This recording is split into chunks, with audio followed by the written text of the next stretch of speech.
Magandang gabi po muli sa ating lahat, sa mga kapatid po natin na nanonood po sa ating devotion. Tayo po ay nasa ika-apat na putsyam na yugto na po tayo ng ating prayer and fasting for the nation.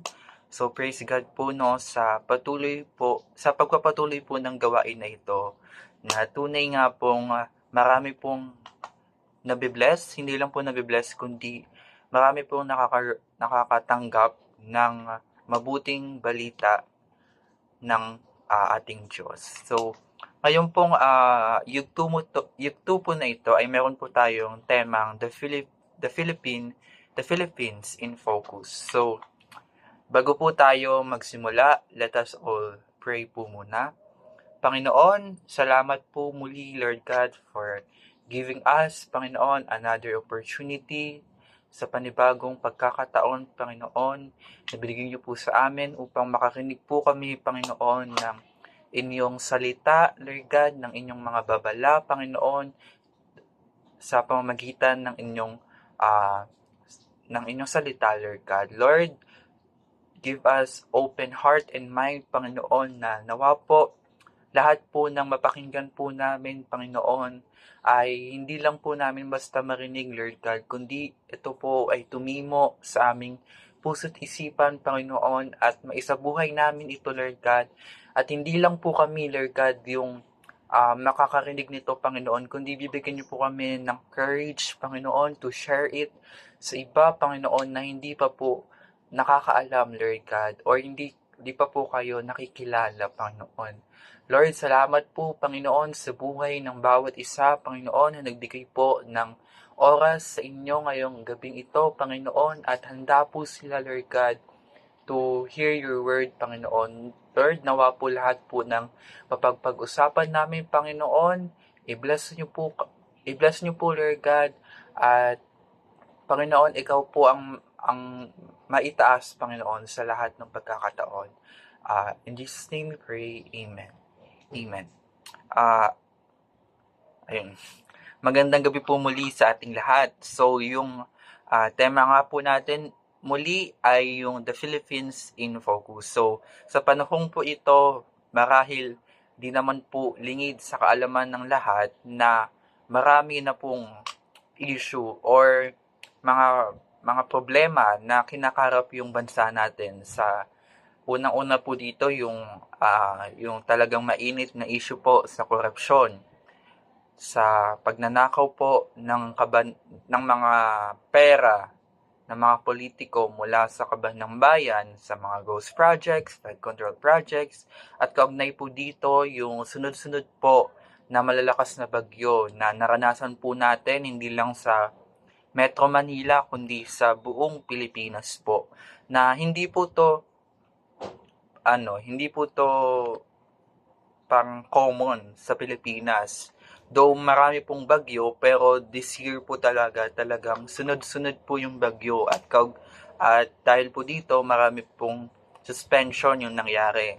And then meron din po tayo na recently na mga nangyaring earthquakes. So unang-una po 'di ba sa Cebu, tapos sumunod po sa Davao, sa Zambales at sa iba't iba pa pong parte ng Pilipinas. So ano po ba yung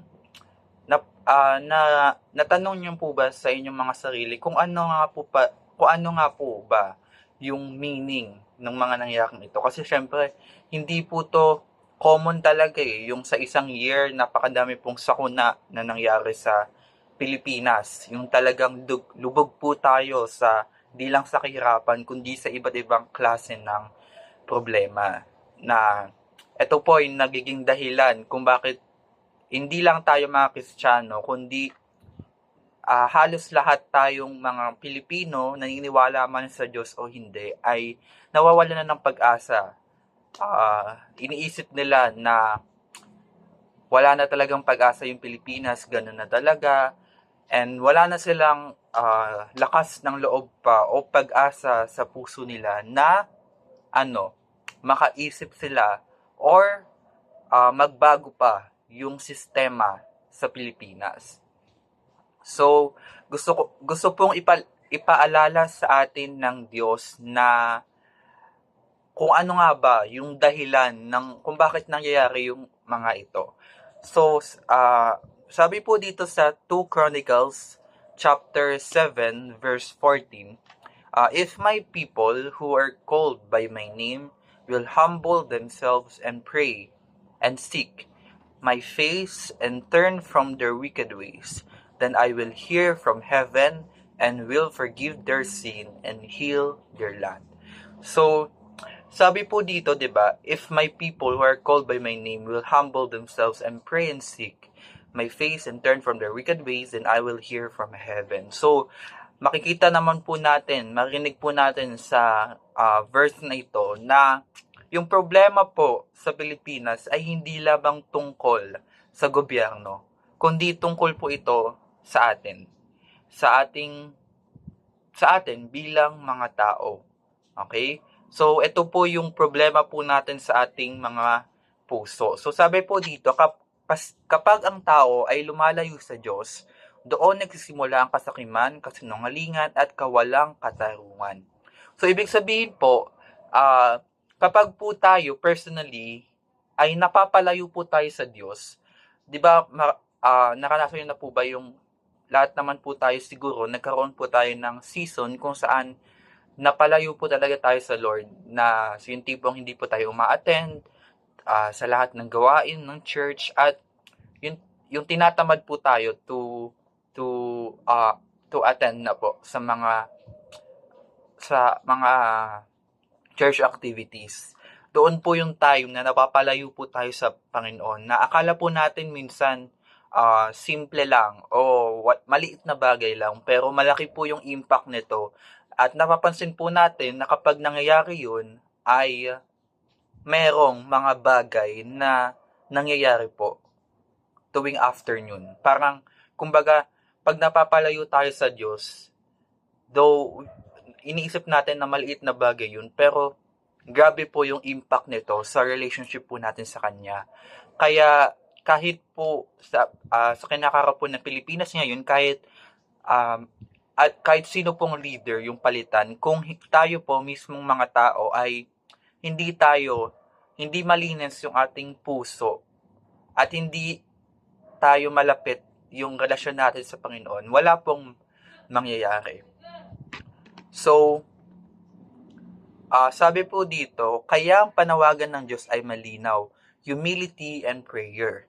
Bago tayo humiling ng pagbabago sa bansa, kailangan muna nating yumuko sa harap ng Diyos at aminin na tayo ay nagkasala. So, 'di ba? Ito po common po 'to sa ating mga Pilipino, mga tao, na meron po talaga tayong pride. 'Di ba? Which is bad po. Yung yung pagkakaroon po natin ng pride. For example po, kapag po hindi natin nakuha yung sagot sa ating isang panalangin, nawawalan agad tayo ng patience. At maging resulta nun, iniisip natin na walang pake ang Panginoon sa atin. Iniisip natin na hindi niya na masasagot yung panalangin mo kasi hindi niya sinagot right away. Pero ano po ba yung sinasabi ng Lord? Sinasabi po ng Lord, diba, na we must have patience. Ano po ba yung ibig sabihin yun? Magkaroon po tayo ng faith sa Kanya. So, minsan po, yung pride po, pinapangunahan po nun tayo. At ayun daw po, yung nagiging dahilan kung bakit napakaraming problema na kinakarap ng Pilipinas. So, instead po na humiling agad tayo ng pagbabago sa bansa, why not po na humiling tayo o humingi tayo ng kapatawaran sa Diyos? Kasi aware naman po tayo na hindi po tayo lahat perpekto. Kahit po yung mga pinakamataas na posisyon sa simbahan ay nagkakasala pa rin po. At nararapat po na tayo ay lumingon pabalik sa Panginoon. Ibig sabihin po, let us ask forgiveness to our Lord sa mga kasalanang nagawa po natin. Kasi hindi naman po lingid sa kalaman ng lahat na ang mga Pilipino po ay napakaraming kasalanan na nagagawa. Simula pa lang po sa mga pagpatay, sa simpleng gawain po na pag-chismis, Ayun po yung nagiging ah, kasalanan ng mga Pilipino, and then yung mga culture and tradition po na akala natin normal pero sa paningin ng Diyos ay hindi. So unang-una daw po kailangan po natin na manawagan sa Panginoon. So ibig sabihin po, let us ask forgiveness sa ating Panginoon. Paano po ba natin magagawa yun? Let us repent sa ating mga kasalanan at magdasal sa Kanya. At kaugnay po dito, sabi din po 'di ba sa doon po sa verse natin, pray and seek my face. So nasabi ko nga po kanina, dapat po matuto po tayong magdasal sa Kanya. Kahit po iniisip po natin na yung pagdadasal hindi siya mahalaga. Pero yung konting oras po na inilalaan natin sa pagdadasal ay napakalaking bagay na po. Dahil ito po yung nagiging daan ng komunikasyon natin sa Panginoon. Though hindi naman po natin siya naririnig o nakikita, pero nararamdaman po natin yung holy presence ng Panginoon na nandun siya talaga, na parang kinakausap mo talaga siya face to face. So, and then turn from their wicked ways. So sabi ko nga po kanina, yung mga kasalanan po na nagawa po natin, yung mga habits po natin, kasi minsan po, di ba, especially po sa mga hindi nakakilala sa Lord, hindi sila aware na yung ginagawa pala nila ay mali. Hindi sila aware kasi hindi sila na tataniman ng salita ng Panginoon. At yung mas malala pa po is yung sa ating mga Kristiyano. Though aware tayo na masama o hindi tama yung isang bagay, gagawin pa rin po natin siya kahit alam natin na magkakasala tayo sa Panginoon. Di ba? Minsan po, ganun po yung nagiging gawain po natin. Wala po tayong pake sa kung ano yung pwedeng mangyari sa atin kapag hindi tayo sumunod sa Panginoon. Pero sabi nga po dito sa verse natin, di ba? Turn from your wicked ways. Ibig sabihin, iwanan natin yung mga kasalanan natin. Hindi natin iiwanan na temporary lang, na maya-maya babalikan mo ulit, pero iiwanan natin siya permanently. So, ibig sabihin, hindi mo na babalikan pa yung kasalanan na iyon. So, paano ba natin magagawa yun? Siyempre, of course, unang-una po talaga faith. So, kung may pananampalataya po tayo sa Panginoon, hindi na po tayo magkakasala sa Kanya kasi iniisip po natin yung pag-ibig niya sa atin. So, lagi po nating uunahin yung napalaliman yung faith natin. Instead na lagi natin ipaalala sa sarili natin, huwag kang magkasala. Pero kung ikaw mismo, sarili mo, hindi mo tinatry yung best mo to deepen your faith and relationship kay Panginoon sa Lord, hindi mo maiiwanan yung kasalanan na yun. So sabi po dito, kapag ang bawat Pilipino ay natutong mamuhay ng may takot sa Diyos, unti-unti nating makikita ang pagbabago sa ating bayan. Kaya nga po, 'di ba, tayo po as church, our mission po talaga is to gather souls. To gather souls. So ibig sabihin, it is our mission to spread the gospel. So, 'di ba kaya nga po tayo meron D5. So, kahit po yung mga maliliit lang po na ways na nakapag-share tayo sa ating mga kaklase, sa katrabaho, sa strangers po na nadaanan natin, it's malaking bagay na po yun kasi ayun po yung nagiging starting point ng pagiging curious nila about sa salita ng Lord. So, kapag po tayo, lahat mga Pilipino, ay natuto pong mamuhay kasama ang Panginoon, na matuto po tayong maging honest o maging tapat na tayo ay nagkasala at hindi po tayo magkaroon ng pride. Instead, manghingi po tayo ng tawad sa Panginoon at aminin po natin na tayo nagkasala. Doon po ay unting-unting magbabago yung ating bayan. So, sa mga kapatid, so ang mga bagyo, lindol at krisis ay paalala na tayo ay dapat bumalik sa Diyos. So, wag po natin i-ignore yung mga signs na to kasi ito po, yung may mga naganap na po na nangyari o paalala dun sa Biblia. So, lagi po nating alalahanin na yung mga nangyayari, hindi lang sa Pilipinas, kundi sa buong mundo, yung mga gera, mga grabing pagbaha, grabing pag-ulan, mga sunog, and everything, lahat po na yun is i-consider po natin siya as sign. Though natural disasters po sila, pero sino po ba yung may likha sa lahat? Ang Diyos po, 'di ba? So, paalala po natin ito na bumalik na po tayo sa Diyos. So, kapag po tayo ay may kakilala na hindi pa po nakakilala sa Panginoon, though ano po siya, nakakatakot po siya, though hindi po siya madali, lalo na po sa mga takot or may fear pa sa kanilang mga puso at hindi pa gaanong himay yung pag-share ng word. Talaga nakakatakot po siya at first. Pero sabi nga po, 'di ba, let us always try our best. At saka kung hindi po natin subukan, ano po ano pong mayari? And paano po natin malalaman if yung magiging result ng action natin kung hindi natin susubukan? So dahil hindi niya tayo pinaparusahan, ginigising niya tayo. Dahil gusto niyang pagalingin ng ating lupa. So, ibig sabihin, hindi yung mga nangyari sa ating bansa at sa buong mundo, hindi ito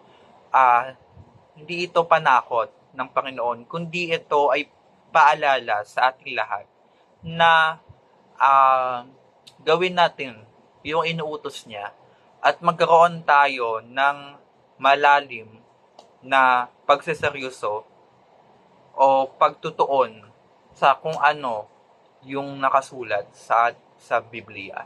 Dahil ang gusto lang naman po ng Lord ay pagalingin yung ating bansa. And lahat naman po tayo, 'di ba? Lahat po tayo, meron po tayong one goal. Ayun po yung lahat po tayo ay maging nasa mabuting kalagayan at lahat po ay makakilala sa Panginoon.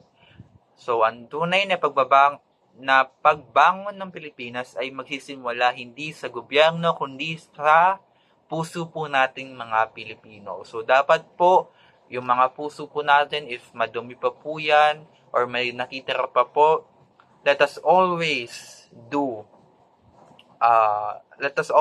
pray to God. Ayun lang naman po yung pinaka answer po dyan, prayer po talaga. So, kaya ngayong araw na ito, itanong po natin sa ating sarili kung handa na ba ako maging bahagi ng pagbabago sa Diyos na ating bansa. Kaya kung handa na po tayo, magtulungan po tayo to spread the gospel. So ayun lang naman po yung topic po natin for tonight. Nawa po yung lahat po ay na-remind po sa nais iparating ng Panginoon. Bago po tayo magtapos, magkaroon po muna tayo ng isang panalangin. Panginoon, salamat po, Lord God, sa araw na ito, Lord, na binigay niyo po sa amin, Panginoon. Salamat po, Panginoon, dahil sa mga salita mo, Panginoon, na tunay na nagiging living testimony po sa aming lahat, Panginoon, na ikaw ay buhay, Lord God.